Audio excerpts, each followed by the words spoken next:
a lot. This is really scary for me. Hi, my name is Sarah, and you might know me as Saran from TikTok, and welcome to my YouTube channel.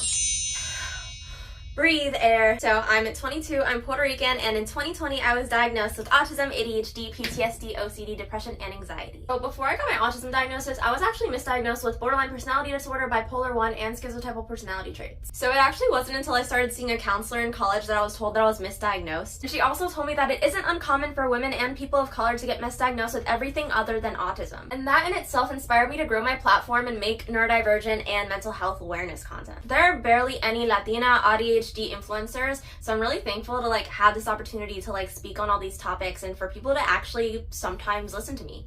That being said, my YouTube videos are going to be really similar to my Learning About Neurodivergence playlist on TikTok. I'm just going to be doing my makeup and talking about different topics. I'll just go ahead and give you some examples of video topics that I'm going to be doing. What it's like to have autism and ADHD, neurodivergent love languages, what is PDA autism, autism and facial blindness, the bias of sex and ethnicity in autism diagnoses, and many more. So I do believe that I'm a PDA autistic. PDA meaning pathological demand avoidance, not public displays of affection. So it isn't really recognized in the US yet as a diagnosis or as part of the DSM, but in learning about it, it does match up with all my struggles now and throughout my life. So I've never actually been the most popular person. Throughout my life, I've been called rude, snobby, bossy, narcissistic, and even grandiose by my nurse practitioner at a psychiatric office. From an outside perspective, without my autism and ADHD diagnosis, I just seemed like a horrible know-it-all kid. So with enough bullying, I started to mask. I altered my personality as much as I could to fit in. And even with the amount of masking I used to do, kids could still tell that I was different or odd. No matter how much I masked, it just wasn't enough. I swear to God, kids could diagnose autism better than psychologists. I said what I said. But anyways, I feel like a lot of autistic people get similar comments to the ones that I've gotten. It's just really confusing because you always hear honesty is the best policy, but the second you're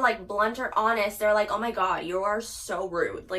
Honesty is the best policy, my ass. Cause that's just, they're lying. See, I know what I'm good at, and I believe that I'm capable of anything that I put my mind to, but apparently that's unrealistic and narcissistic of me. It also got to a point in undergrad where I was called rude and a bitch so much that every time that I spoke, I would follow it with a "was that rude?" question right after. My God, were the neurotypicals angry with that one. They thought I was mocking them and doing it on purpose, but I was just trying to learn, and that was a rough few years, to be honest. It was just so automatic, and I have trouble keeping words in my brain without blurring them out. But now I get compliments on my personality a lot. I've been masking my autism with my ADHD traits the whole time because my ADHD is more socially acceptable. My energy, my bubbly personality, and my smile is more favorable than my monotonous voice and straight face. I guess I'll just tell you a little bit about myself now. I have a lot of special interests, one of them being makeup. I'm an artist. I love to paint and draw. I've been thinking about opening an Etsy shop to sell my prints and also possibly sell painted rocks because I've been really into it lately. But I've always struggled with commissioned art because I don't like being told what to do and that I have to do something. That does not go well for me. I do love entomology, parasites, pathogens, animals, wildlife conservation, and environmental science. That being said, I have my bachelor's in animal and poultry sciences focused in pre-vet, and I have my double minor in wildlife conservation and entomology. My favorite animal is a giant panda. I know it's basic, leave me alone. My favorite insect is an Australian spiny leaf insect, but I also love mole crickets. You might have seen a video of me hysterically sobbing over a mole cricket on social media. I found a mole cricket! Very embarrassing, but still the best day of my life. I also love Tangled, it's my favorite movie, and I have to watch it every single day or I simply cannot function. I also love Marvel, SpongeBob, Harry Potter, and Fantastic Beasts. I'm a Hufflepuff for anybody that's wondering. I love the gym and I've been lifting since summer of 2021. I recently got into Olympic lifting. I'm still a beginner though. I'm working on my form mobility first. I don't want to hurt myself. I'm also scared. I'm also really short. A lot of people don't know how short I am. I'm 4'10". I'm small.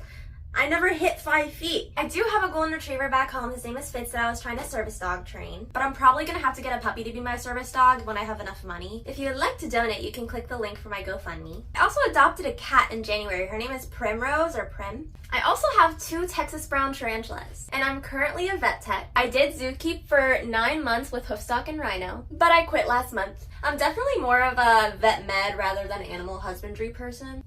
But yeah, thank you for being here, and I'm really excited to start this new journey on a new platform. Make sure you like, subscribe, and click the little bell for post notifications. I love you. Bye! Is that it? Did I get it?